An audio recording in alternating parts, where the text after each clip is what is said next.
Ukraine के Odesa में भीषण हमला हुआ है। रूस की ओडेसा पर बहुत बड़ी एयर स्ट्राइक हो गई। रूसी एयर स्ट्राइक में 10 लोगों की मौत हुई है। हमले में 40 से ज्यादा लोग घायल बताए जा रहे हैं। ये उसी एयर स्ट्राइक के बाद की तस्वीरें, रूस के हमले के बाद की तस्वीरें आपके सामने हैं। इस हमले में 40 से ज्यादा लोग घायल हुए हैं, कई लोगों की मौत हुई है। इस हमले में यह बड़ा हमला ओडेसा में अंजाम दिया गया है।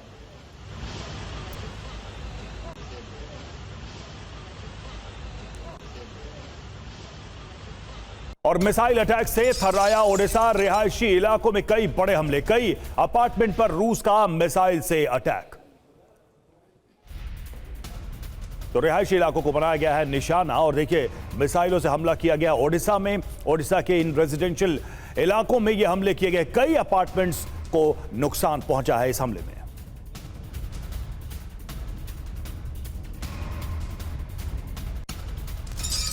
और ओडिशा में अटैक का एक और वीडियो सामने आया है। रशियन एयरफोर्स का घातक हमला हुआ है ओडिशा में, जिसका वीडियो सामने आया है। रूस की एयरफोर्स ने यह हमले किए हैं ओडिशा पर। और ओडेसा में रूसी हमलों की वजह से कई जगहों पर जबरदस्त तबाही मची है। पावर स्टेशन पर भी रूस ने हमला किया है, ये खबर भी सामने आ रही है। पावर स्टेशन को भी ओडेसा के बनाया गया है निशाना। तो यूक्रेन के पोर्ट सिटी पर यह जोरदार हमला बोला गया है। तस्वीरें इस वक्त आपके सामने हैं। पावर स्टेशन को भी ओडेसा के अंदर बनाया गया है निशाना। तो इस वक्त ओडेसा से तबाही की तस्वीरें सामने आ रही हैं। ये 3 बड़ी खबरें तस्वीरों के साथ आपके सामने हैं। ओडेसा में रूसी अटैक से बड़ी तबाही मची है। कई ऊंची ऊंची बिल्डिंग्स भी धराशायी हो गई। रशियन एयरफोर्स का यह घातक हमला था जिसे अंजाम दिया गया है ओडेसा में। पावर स्टेशन पर भी रूस का हमला हुआ है। ये इस वक्त की 3 बड़ी खबरें बता रही हैं कि इस वक्त ओडेसा में हालात कितने भयावह हैं। रूस के हमलों के बाद की तस्वीरें आप देखिए, ये दिल दहला देने वाली तस्वीरें सामने आ रही। तो ओडिशा में रूस के हमले हुए हैं और इससे विध्वंसकारी तस्वीरें सामने आई हैं। रूस के ओडिशा में बड़ी एयर स्ट्राइक की गई है। रूसी एयरफोर्स का सीरियल अटैक देखने को मिला है। हमले में ओडिशा में भारी नुकसान की सूचना मिल रही है। जी हां, कहां हमला हुआ है ये भी आपको बता दें। रिहायशी इलाकों को निशाने पर लिया गया रूस की तरफ से। अपार्टमेंट्स पर हमले हुए, ऊंची ऊंची इमारतों पर हमले किए गए जिससे इमारतें जमींदोज हो गई हैं। इसके अलावा यूनिवर्सिटी बिल्डिंग, एडमिनिस्ट्रेटिव बिल्डिंग और तो और ओडेसा पोर्ट को भी निशाना बनाया गया है। जबरदस्त तबाही की खबरें इस वक्त ओडेसा से सामने आ रही। 10 से ज्यादा लोगों की मौत हुई है, 40 से ज्यादा लोग घायल हुए हैं। कई अपार्टमेंट्स, कई रिहायशी इमारतों को नुकसान पहुंचा है, वो बर्बाद हुई हैं इस हमले में। तो ओडिशा में ये बैक टू बैक रूस की एयरफोर्स की तरफ से हमले किए गए। जी और हमारे साथ इस वक्त इस बड़ी खबर पर बात करने के लिए तमाम खास मेहमान मौजूद हैं। लेफ्टिनेंट जनरल संजय कुलकर्णी साहब हमारे साथ इस वक्त मौजूद हैं स्टूडियो में ही। मुकेश कौशिक साहब विदेश मामलों के जानकार हैं, वो हमारे साथ जुड़ चुके हैं। ग्रुप कैप्टन DK पांडे साहब भी हमें ज्वाइन कर चुके हैं। संजय कुलकर्णी साहब, पहला सवाल आपसे ही। रूस के ये ताबड़तोड़ हमले, अमेरिका के डेवलपमेंट के बाद इन हमलों का मतलब क्या नजर आ रहा है, मायने क्या नजर आ रहे हैं? और ऐसा लग रहा है कि बहुत ही प्लान्ड वे में एक बार फिर ओडेसा को निशाना बनाया जा रहा है। बड़े पैमाने पर तबाही हुई है वहां पर। धन्यवाद समीर। मैं कहूँगा कि अभी जब से ट्रंप के आने के बाद और जिस प्रकार से उन्होंने जनवरी में स्वेरिंग इन सेरेमनी है उनका, उससे पहले और जिस प्रकार से बाइडेन एडमिनिस्ट्रेशन को वक्त है और उन्होंने जिस प्रकार से यूक्रेन को आज़ादी दी है कि वो जो आर्मी टैक्टिकल मिसाइल सिस्टम है उसका इस्तेमाल कर सकते हैं, उसको लेकर के अब बार्गेनिंग के ऊपर आ रहा है। उम्मीद लगाई जाती है कि ट्रंप के आने के बाद लड़ाई को शायद एक तरीके से ख़त्म होने या सीज़ फायर की उम्मीद, लेकिन सीज़ फायर मतलब ये यूक्रेन को जो इलाका रूस ने पकड़ा है ईस्टर्न फ्रंट को, वो छोड़ना पड़ेगा। इसके लिए यूक्रेन ने जो कुर्स्क ऑफेंसिव है, जिसमें तकरीबन 1000 स्क्वायर किलोमीटर का इलाका जो यूक्रेन ने पकड़ रखा है, उसको वो चाहते हैं कि अगर बड़ा कर दिया जाए तो बार्गेनिंग पावर के लिए, और उस बार्गेनिंग पावर के लिए, और सर्दी आ रही है, सर्दी आने से पहले रूस चाहता है कि जितने भी एनर्जी इंफ्रास्ट्रक्चर है, पावर सेक्टर है यूक्रेन का, उसको तबाह किया जाए। यूरोपियन यूनियन को तकलीफ हो रही है कि अगर गैस बंद कर दिया जाएगा तो सर्दी में उनको तकलीफ होगी। तो ये वक्त है रूस के पास कि किस प्रकार से ट्रंप के आने से पहले और बाइडेन के जाने के बाद ये जो 1-2 महीने का है, बार्गेनिंग किस प्रकार से अपने अपने इलाके अपने अपने बार्गेनिंग स्ट्रेंथ बढ़ाया जाए, उसके हिसाब से लाए। ओडिशा आप देखते हैं 2014 में ओडिशा किसका था? रूस का था। उसके बावजूद भी आप देखते हैं कि ज़ेलेंस्की जो है ईस्टर्न फ्रंट के ऊपर जाकर के बात कर रहे हैं। पुतिन जो है वो जापोरिजिया में जाकर के गवर्नर से बात करें। हौसला अफजाई की जा रही है यूक्रेनियन की करो, जो भी करना है करो या मरो, या फिर ट्रंप आने के बाद जिस प्रकार से कार्रवाई है आपको जबरदस्ती, फिर आपको जो इलाका आपने गंवाया है वो आप गंवा के रहेंगे, उसके बाद जो है वो देखा जाएगा। या सभी डीके पांडे सर, सवाल यह है कि क्या बाइडेन जाते जाते इस पूरी सिचुएशन को और उलझा के जाना चाहते? देखिए, देखने में तो कोई ऐसा ही प्रतीत होता है कि क्योंकि ट्रंप ने आने से पहले अपने भाषणों में ये इशारा किया था कि पहला उनका उद्देश्य होगा कि रूस और यूक्रेन का जो तनाव चल रहा है उसको समाप्त किया जाए और उसके बाद इजराइल की तरफ गाजा में वो ध्यान देंगे। तो क्योंकि इंडिकेशन बड़ा क्लियर है, तो अब जो आर्म्स बनाने वाली कंपनियां हैं वो चाहती हैं कि जल्दी से जल्दी अपना जो सामान को निकालना है वो निकाल दें। ये जहाँ तक बात है कि अभी जो अटैक रशिया ने बढ़ाया है, निश्चित रूप से वो चाहते हैं कि जो एरिया कब्जा किया गया है जिस यूक्रेनी फोर्सेस द्वारा रशिया के अंदर, उसको किस प्रकार से हम छुड़वा लें और उसके बाद जो है आगे हम कार्रवाई करें। एक बात और बीच में जो डेवलपमेंट की गई है कि लॉन्ग रेंज जो वेपन्स हैं उनके लिए छूट दी गई है, तो वो रशिया में ही जो है उस क्षेत्र में, क्योंकि रशिया का दबाव बढ़ता जा रहा है यूक्रेनी सेनाओं पर, उसको रोकने के लिए, उसको बनाए रखने के, क्योंकि अगर निगोशिएशन टेबल पर जाते हैं शांति वार्ता के लिए तो दोनों का पलड़ा जो है बराबर रहे, उसको ध्यान रखते हुए चाहते हैं कि वो इलाका अभी रशिया न ले पाए। तो लॉन्ग रेंज वेपन्स का भी परमिशन यूनाइटेड स्टेट्स ने दे दिया है, लेकिन कई सारे और भी मामले हैं जो बताते हैं कि शायद ये लड़ाई इतनी आसानी से समाप्त नहीं होगी जैसा कि ट्रंप ने इशारा किया।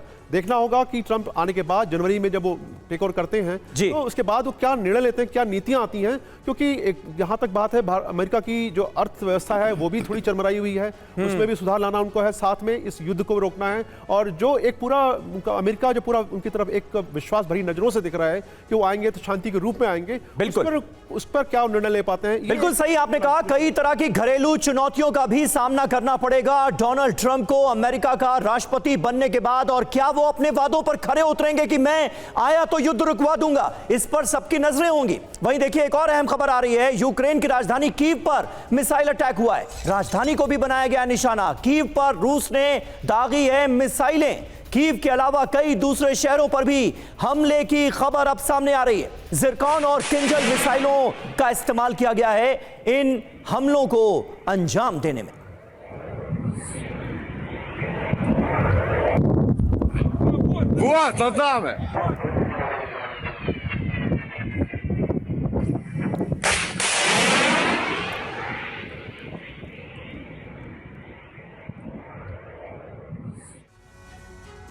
तो ये तस्वीरें आपने देखी किस तरह से कीव और आसपास के शहरों को भी निशाना बनाया गया है यूक्रेन के। रूस के हमले जारी हैं। अब आपको बताते हैं कि रूस ने यूक्रेन पर किन किन मिसाइलों और फाइटर जेट से हमला किया है, इसकी पूरी डिटेल आपके सामने है। मिसाइल अटैक से दहला दिया गया है यूक्रेन को। मिसाइलें देखिए कौन कौन सी इस्तेमाल की गई हैं। जिरकॉन हाइपरसोनिक मिसाइल का इस्तेमाल किया गया है, किंजल का इस्तेमाल किया गया है, KH-101 कैलिबर क्रूज मिसाइल का इस्तेमाल किया गया है, KH-59 गाइडेड मिसाइल का इस्तेमाल किया गया हमलों को अंजाम देने में, और KH-22 एंटी रेडिएशन मिसाइल का भी इस्तेमाल किया गया है। बड़े हमले अंजाम दे रहा है रशिया यूक्रेन के अंदर। और इस हमले में देखिए फाइटर जेट्स को भी इंक्लूड किया गया, Tu-160 bomber, Tu-95MS bomber, Tu-22 M3 bomber, Sukhoi 34 fighter jet और सुखोई 27S विमान को भी, बॉम्बर्स को भी इसमें शामिल किया गया है। तो देखिए पूरा ये इंटीग्रेटेड हवाई हमला दिखाई दे रहा है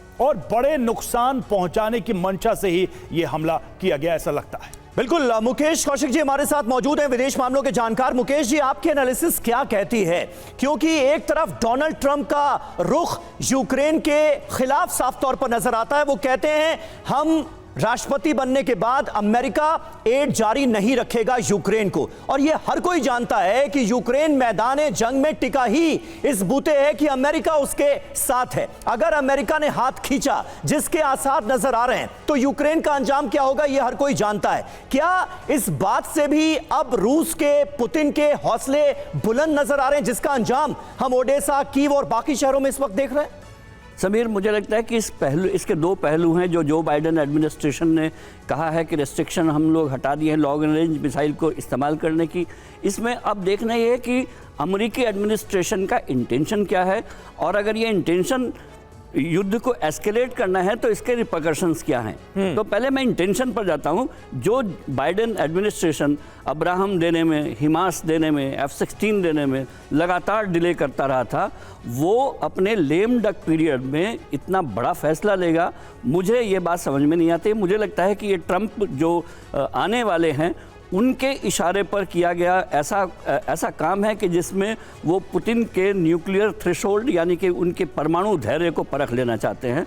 दूसरा ये कि अगर लॉन्ग रेंज मिसाइल को इस्तेमाल की अनुमति दी गई तो उसके लिए ATACMS रॉकेट का इस्तेमाल करना होगा, जिसकी रेंज कम से कम 300 किलोमीटर है। और अगर ये 300 किलोमीटर की रेंज की मिसाइलें रूस पर छोड़ी जाती हैं तो ये कितना युद्ध एस्केलेट कर सकता है। जैसा कि ट्रंप के आने से पहले ही एक आहटें हैं कि यूक्रेन युद्ध समाप्त हो सकता है, क्योंकि ट्रंप एडमिनिस्ट्रेशन उससे अपना हाथ खींच लेगा। तो ऐसे में कोशिश अमेरिका की ये है कि यूक्रेन को वो एक मजबूत स्थिति में, एक मोल भाव की स्थिति में ले जाए, और साथ ही साथ पुतिन का जो न्यूक्लियर धैर्य है या उनका जो इस एस्केलेशन के बाद वो जो जिस परिणाम पर वो उतर सकते हैं उसको परख लिया जाए। पुतिन और ट्रंप दोनों ही अनप्रेडिक्टेबल प्रेसिडेंट्स हैं, और ये जो बाइडेन का जो कदम है वो ट्रंप और पुतिन की अनप्रेडिक्टेबिलिटी को सामने लाएगा। बिल्कुल, ये एक स्थिति आप बता रहे हैं कि दोनों अनप्रेडिक्टेबल है और क्या बड़ा फैसला लेंगे ये कहना बड़ा मुश्किल है। हालांकि अगर डोनाल्ड ट्रंप के आने से पहले अमेरिका की सरकार, जाती हुई सरकार, ये फैसले ले रही है तो निश्चित तौर पर वो और भी अनप्रेडिक्टेबल सिचुएशन के लिए माहौल बना रही है। रूसी ड्रोन अटैक में यूक्रेनी टैंक तबाह हुआ है। देखिए एक और तस्वीर सामने आई है। यूक्रेनी T-80U टैंक रूसी हमले में तबाह हुआ है। ड्रोन हमले के बाद टैंक में आग लग गई। तस्वीरें देखिए।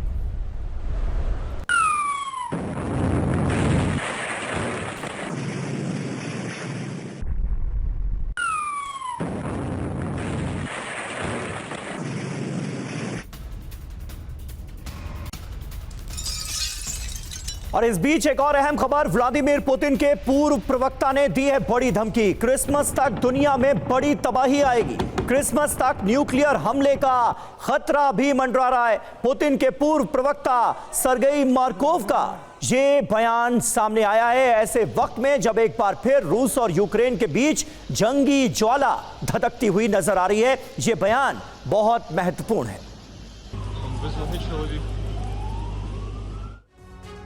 या तो चेतावनी, धमकी तो यही है कि क्रिसमस तक एटमी तबाही। जी हां, न्यूक्लियर धमकी एक बार फिर से सामने आई है। देखिए सर्गेई मार्कोव, पूर्व प्रवक्ता पुतिन के, क्या कहा उन्होंने। यूक्रेन को मिसाइल हमले की इजाजत से वो हैरान हैं। अमेरिका के फैसले से बहुत बड़ा खतरा है। अमेरिका, ब्रिटेन, फ्रांस एटमी तनाव की तरफ बढ़ते नजर आ रहे हैं।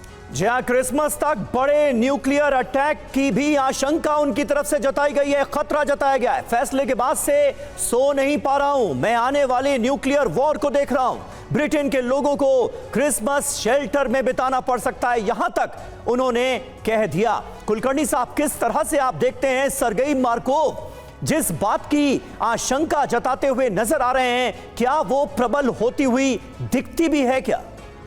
समीर, बात ऐसी है कि पुतिन जो हैं उन्होंने साफ कहा है कि जिस प्रकार से बाइडेन एडमिनिस्ट्रेशन अब कार्रवाई दे रहा है, हुक्म जारी कर रहा है कि एटम्स जो हैं जिसका रेंज तक 300 किलोमीटर है, सुपरसोनिक मिसाइल्स फायर करता है और वो रूस के ऊपर फायर कर सकते हैं। इसको देख करके उन्होंने क्या कहा है, उन्होंने साफ कहा है कि यूएस और रूस के बीच लड़ाई या नाटो या और रूस के बीच में लड़ाई, अगर इस तरह के माहौल पैदा होता है तो फिर रूस दिखाना चाहता है कि उसके पास ऑप्शंस हैं, और वो ऑप्शंस जिस प्रकार से उसने, जैसे आपने कहा, किंजल हाइपरसोनिक मिसाइल्स हैं, यानी कि ध्वनि साउंड से 5 गुना ज़्यादा की रफ्तार से जाने वाले। तो अगर रूस हाइपरसोनिक इस्तेमाल कर रहा है और यूक्रेन को अमेरिका ने सुपरसोनिक मिसाइल दिए इस्तेमाल करने के लिए रूस के बरखिलाफ, तो माहौल जो है वो ज़रूर ख़राब हो रहा है। पर यह माहौल मुझे लगता है ख़राब हो रहा है, इसमें भी कोई शक नहीं, लेकिन मकसद अब यह है बार्गेनिंग, बातचीत होगी, साइकोलॉजिकल प्रेशर डाला जाएगा, प्रोपेगेंडा किया जाएगा,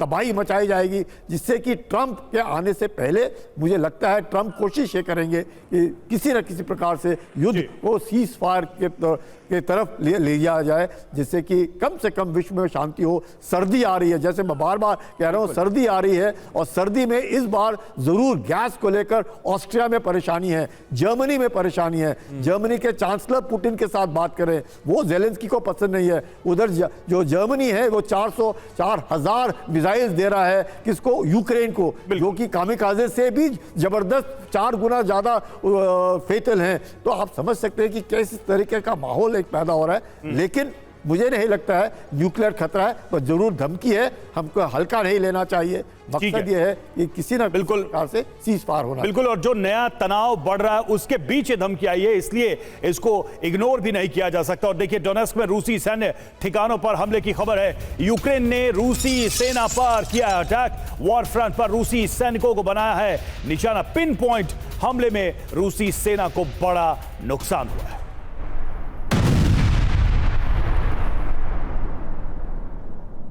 और इस बीच देखिए, अहम डेवलपमेंट हुआ है। यूक्रेन पर मिसाइल अटैक की इजाजत पर रूस के विदेश मंत्रालय का बड़ा बयान सामने आया है। पुतिन की बात को याद रखे पश्चिमी देश। पुतिन ने दी थी एटमी हमले की धमकी, यानी एक बार फिर एटमी हमले की धमकी याद दिलाई है रूस ने। यूक्रेन अकेले रूस पर हमला नहीं कर सकता, यह कहा गया है रूसी विदेश मंत्रालय की तरफ से। नाटो की मदद से ही हमले करेगा यूक्रेन। तो अगर ऐसा हुआ तो रूस न्यूक्लियर हथियार से हमले का मादा रखता है, हम ऐसा कर सकते हैं, यह सीधे तौर पर बताया था व्लादिमीर पुतिन ने। और अब हालात उसी मोड़ पर पहुंचते हुए नजर आ रहे हैं। पुतिन ने लॉन्ग रेंज हथियार को लेकर क्या क्या कहा था, पूरा बयान और इसके मायने आपको समझाने की कोशिश करते हैं। पुतिन की परमाणु धमकी, टेंशन में है पश्चिमी देश, और टेंशन में उन्हें होना भी चाहिए। यूक्रेन को लॉन्ग रेंज हथियार मिलने से पुतिन बहुत ज्यादा नाराज हैं। रूस की एटमी हथियार पॉलिसी में बदलाव किया गया है। रूस के अंदर हमला हुआ तो न्यूक्लियर हमले मुमकिन हैं, यह कहा गया है। मिसाइल हमले का जवाब परमाणु हमले से मिलेगा, यह बताया जा रहा है रूस की तरफ से। रवि जी, आगे परमाणु संपन्न देश के सहयोग से रूस पर हमला संयुक्त हमला माना जाएगा, भले ही हमला करने वाला गैर परमाणु संपन्न देश क्यों ना हो। तो देखिए, ये इशारा किसकी तरफ है समझ में आ रहा है। रूस की रणनीति परमाणु हथियारों के अपग्रेडेशन पर फोकस, एटमी हथियारों का उपयोग संप्रभुता की रक्षा का अंतिम उपाय है। तो देखिए, ये चेतावनी है, और इसमें जो शब्द इस्तेमाल किए गए हैं, जिसमें जो सेंटेंसेस फ्रेम किए गए हैं, वो अपने आप में बड़ा मैसेज दे रहे हैं। हमारे साथ डीके पांडे सर जुड़े हुए हैं। पांडे सर, ये जो एक खास लाइन बोली गई है कि भले ही नॉन न्यूक्लियर स्टेट क्यों ना हो, अगर वो न्यूक्लियर स्टेट के सपोर्ट से हमारे ऊपर हमला करता है तो हम परमाणु हमला कर सकते हैं। इशारा तो सिर्फ यूक्रेन की तरफ है, या फिर इसके बियॉन्ड भी आप देख रहे हैं वो आसपास के कई देश जो यूक्रेन को सपोर्ट कर रहे हैं? देखिए, बहुत ही महत्वपूर्ण बात है कि जो लंबी दूरी की मारक मिसाइलों का अनुमति दी है अमेरिका ने, उसके बाद थोड़ा समीकरण में परिवर्तन आया है। ध्यान रहे, युद्ध 2 वर्ष से लंबी अवधि की तरफ जा रहा है, और क्या होना है आगे अभी काफ़ी अनिश्चित दिख रहा है। ट्रंप के आने बाद हालांकि आशा की उम्मीद दिख रही है, लेकिन लॉन्ग रेंज अगर वो रियली यूज़ करते हैं, ATCM army tactical missile systems को अगर यूज़ करते हैं, जिसकी की मारक क्षमता 190 माइल्स है, यानी कि लगभग 380 के आसपास किलोमीटर के आसपास दूरी है, जिसमें कि वो किसी को टारगेट कर सकते हैं। हालांकि कहा जा रहा है कि ये मिसाइल की जो रशिया के बाहर यानी कि कर्स्क क्षेत्र में ही इसको अनुमति दी गई है। खार्किव में जहाँ पर रशिया ने कब्जा कर रखा है, खार्किव ध्यान रहे कि दूसरा बड़ा देश है, दूसरा बड़ा शहर है यूक्रेन का, वहाँ पर रशियन ने काफ़ी ज़बरदस्त कब्जा किया हुआ है। वहाँ पर जो है आर्मी टैक्टिकल मिसाइल सिस्टम को यूज़ करने की अनुमति नहीं दी गई है। तो ये बताता है कि अमेरिका को पता है कि वो क्या कर रहा है, और अमेरिका ने अगर अनुमति दी है तो इसका मतलब साफ है कि वो इससे और एस्केलेशन होगा। एस्केलेशन को रोकने के लिए ये एक पोस्चरिंग है, क्योंकि हमने देखा है कि द्वितीय विश्व के बाद किसी भी देश ने न्यूक्लियर हथियारों का प्रयोग नहीं किया है, क्योंकि पता है ये बहुत विध्वंसकारी है और मानवता के खिलाफ है।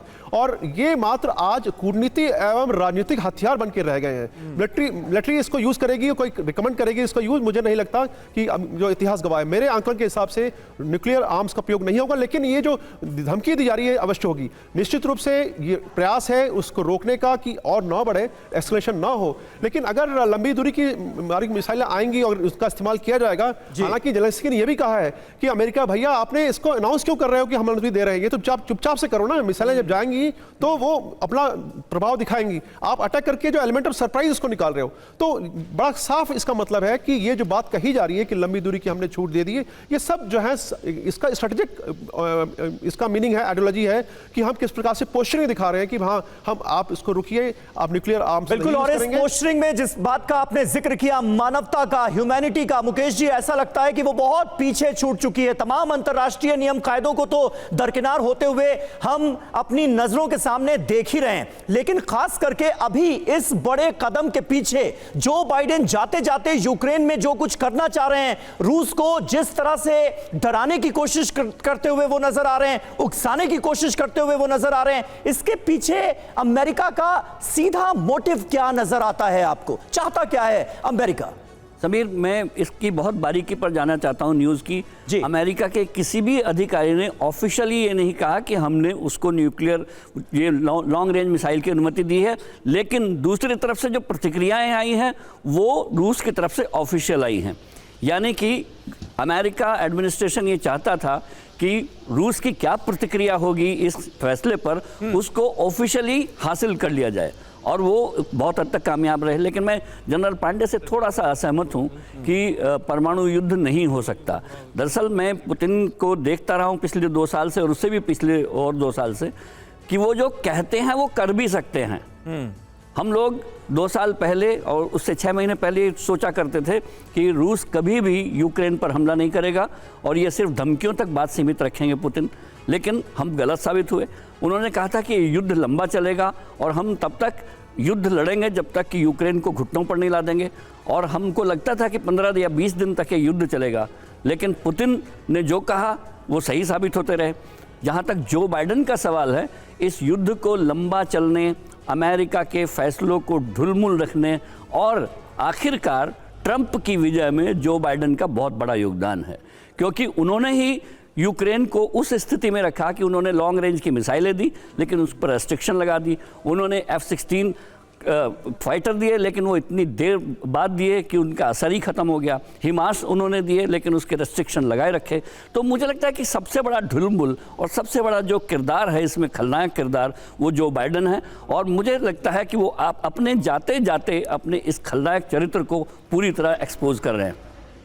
काफी इंपॉर्टेंट पॉइंट है अगर देखा जाए इस पूरे युद्ध के लिहाज से, क्योंकि जो बाइडेन की इसमें जो भूमिका रही है उस पर हर तरह के सवाल उठते रहे हैं इस पूरे युद्ध में। और देखिए, रूसी सैनिकों का यूक्रेनी ड्रोन पर हमला, जिसका वीडियो सामने आया है, वो वीडियो हम आपको दिखाने जा रहे हैं। रूसी सेना ने ड्रोन पर अंधाधुंध फायरिंग की और इस ड्रोन को मार गिराया। तस्वीरें देखिए।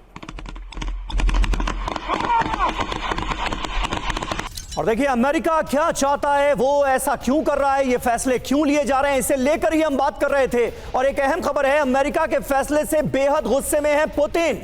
अमेरिका ने यूक्रेन को दी है लंबी दूरी की मिसाइल से हमले की इजाजत। रूस पर लंबी दूरी की मिसाइल अटैक की मंजूरी मिली है और इस फैसले के बाद पुतिन आग बबूला है। बाइडेन के फैसले के बाद यूक्रेन पर हमले और ज्यादा तेज हो गए हैं और इसकी तस्वीरें भी सामने आई हैं। कहां से? ओडेसा से। पोर्ट सिटी ओडेसा में ताबड़तोड़ हमले रूस ने अंजाम दिए।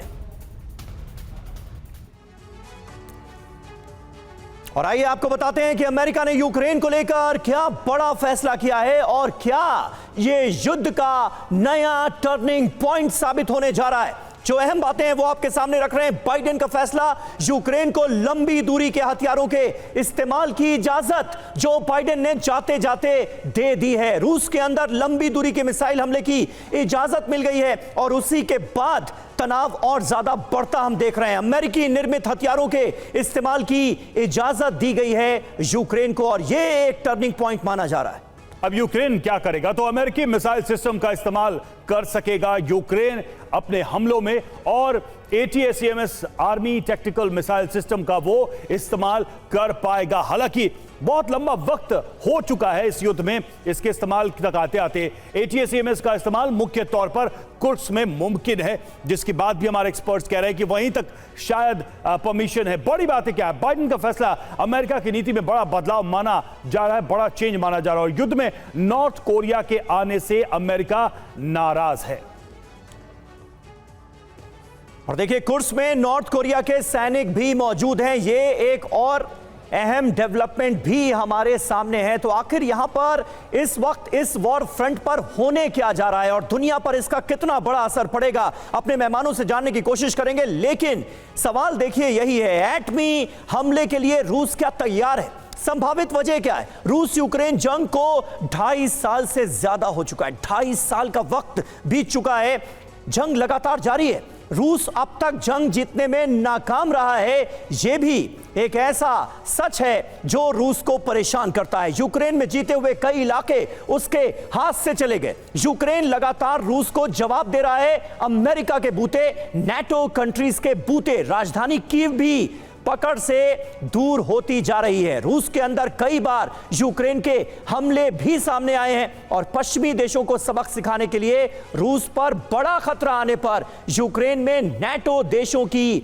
सेना आने पर ये एटमी हमले मुमकिन हैं। ये बातें लगातार कही जा रही हैं। तो संभावित वजहें तो कई नजर आती हैं रवि। बिल्कुल कुलकर्णी सर, ये हमने वजह बताई, लेकिन इसमें सबसे अहम वजह आपको क्या दिखाई देती है जिससे रूस बिल्कुल मजबूर हो जाए कोई ऐसा एक्सट्रीम स्टेप लेने के लिए? कि आप ये कह रहे हैं कि वो सिर्फ नेगोशिएशन के लिए है, सिर्फ एक एज लेने के लिए है, कोई देश न्यूक्लियर ऑप्शन नहीं चुनेगा? देखिएगा, ऐसे है कि आज की तारीख में अगर रूस बैकफुट पर है तो कुर्स्क में है, जो तकरीबन 1000 स्क्वायर किलोमीटर का एरिया है, जिसमें उन्होंने 50,000 सैनिक इकट्ठे किए कुर्स्क वापस लेने के लिए, जिसमें 12,000 माना जाता है नॉर्थ कोरियन है।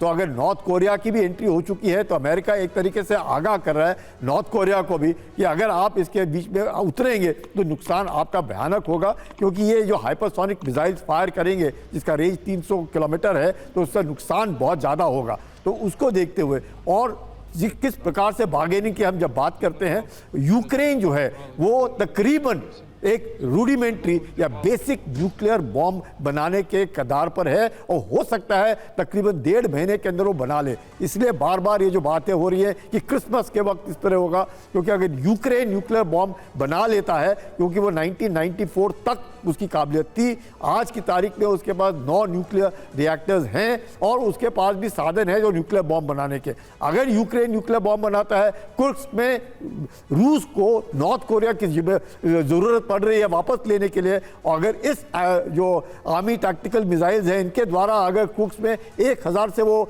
जो है वो 2000 स्क्वायर किलोमीटर हो जाता है, तो आप समझ सकते हैं चाहे रूस के पास 18% एरिया यूक्रेन का हो, उसके बावजूद भी रूस अपने आप को ऐसे मकान पर ला पहुंचाएगा कि सीज फायर करना जरूरी होगा, बातचीत करनी जरूरी होगी। पर न्यूक्लियर जो है वो मुझे लगता है मुश्किल है। लेकिन क्योंकि जंग जो है जो हम जब बार बार करते हैं, यूक्रेन अगर nuclear bomb, basic nuclear bomb बनाने की काबिलियत रखता है तो रूस न्यूक्लियर इस्तेमाल करने में हिचकिचाएगा बिल्कुल भी नहीं।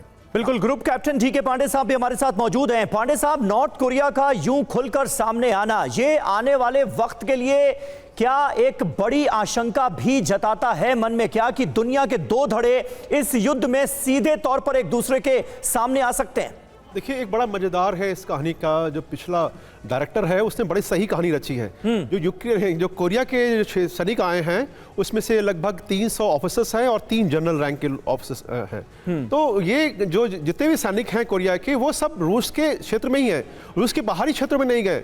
तो वो कोई देश ये तकनीकी तौर पर, कूटनीतिक तौर पर कोई ये नहीं कह सकता कि आपने जो है कोरिया के साथ आप मिलकर लड़ाई कर रहे हैं। भाई हम अपने देश में हैं, हम कुछ भी करें, हम युद्धाभ्यास कर सकते हैं, हम कोई दूसरा गेम, वॉर गेम कर सकते हैं, तो उसमें किसी को हस्तक्षेप हो नहीं सकता। जहां तक बात है उनका इस्तेमाल कक्स में करने के पहले, ध्यान रहे ये 3 महीने पहले से शुरू हुआ पूरा प्लान, और उनकी पूरी सैनिकों की ट्रेनिंग की गई। पहले वो 2-2.5 हजार लोग आए, बाद में 3-4 हजार आए, और जैसे कि अब अनुमान है कि 10 से 12 हजार कोरियाई सैनिक हैं, और वो अब उनको जो है अडॉप्ट कर दिया गया। साथ में ये भी कहा गया कि अगर इनको सही तरीके से ट्रेन नहीं किया गया, और एक कहते हैं कि ज्वाइंट ऑपरेशंस के लिए दोनों सेनाओं के बीच में एक सामंजस्य होना चाहिए, अगर वो तैयार नहीं हुआ तो रूसी और कोरियाई सैनिक आपस में ही एक दूसरे के निशाना बना सकते हैं। तो इन सब बारीकियों को देखने के बाद उनको जब ट्रेन कर दिया गया तो उनको डिप्लॉय कर देगा। अब बात हो रही है कि कर्स्क को किसी प्रकार से उनको हासिल करना है, और कर्स्क में भी यूक्रेन पकड़ अब कमजोर होती जा रही है, जैसा कि इनपुट आ रहे हैं।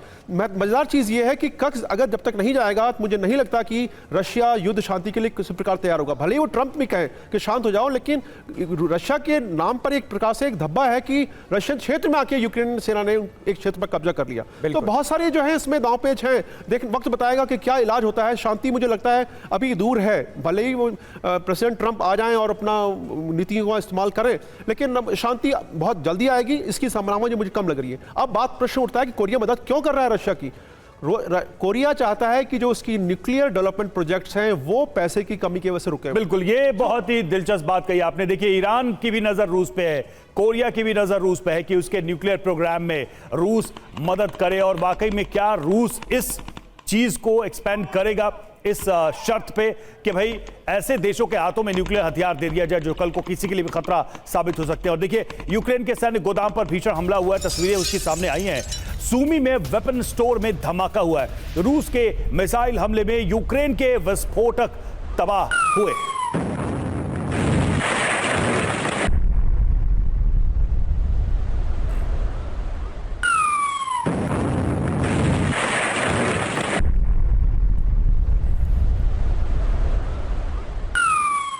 चलिए, और अब आपको बताते हैं कि यूक्रेन के पास लंबी दूरी के कौन कौन से हथियार हैं जिनको लेकर इतनी चर्चा है। रूस पर बहुत बड़े हमले का अलर्ट है, और इन हथियारों के दम पर यह बात कही जा रही है। देखिए, अमेरिका, ब्रिटेन और फ्रांस ने रूस पर बड़े हमले की इजाजत दे दी है। तीनों देशों की लॉन्ग रेंज मिसाइलों से रूस पर हमले को इजाजत मिली है। अमेरिका की ATACMS, ब्रिटेन की स्टॉर्म शैडो और फ्रांस की स्कैल्प मिसाइल का इस्तेमाल करेगा यूक्रेन, ये अनुमति उसको मिली है। 550 किलोमीटर की रेंज तक 550 किलो वॉर हेड के साथ हमला कर सकती है स्टॉर्म शैडो मिसाइल। और फ्रांस के स्कैल्प की बात करें तो क्रूज मिसाइल की रेंज 560 किलोमीटर है, 1300 किलो विस्फोटक ले जाने में ये सक्षम है, और एक स्कैल्प और स्टॉर्म शैडो मिसाइल की कीमत करीब 21 करोड़ रुपए है। अमेरिका की ATACMS supersonic tactical ballistic missile है, और ATACMS की फायरिंग रेंज की बात करें 300 किलोमीटर, 214 किलो विस्फोटक से यह हमले करने में सक्षम है। यानी कि रूस के बहुत अंदरूनी इलाके तक भी हमला हो सकता है, लेकिन अभी जो जानकारी है कि हमले की अनुमति सिर्फ कुर्स्क के इलाके तक ही है।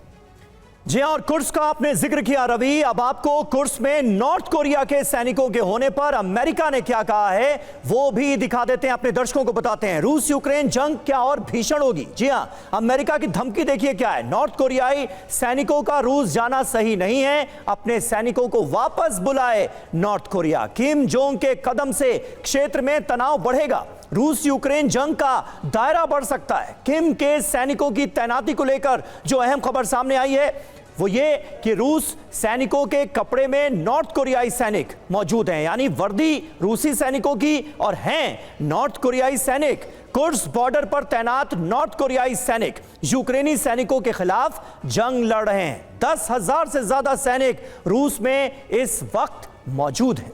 बिल्कुल, और इससे खतरा क्या है तो सैनिकों की तैनाती के मुद्दे से तनाव बढ़ सकता है।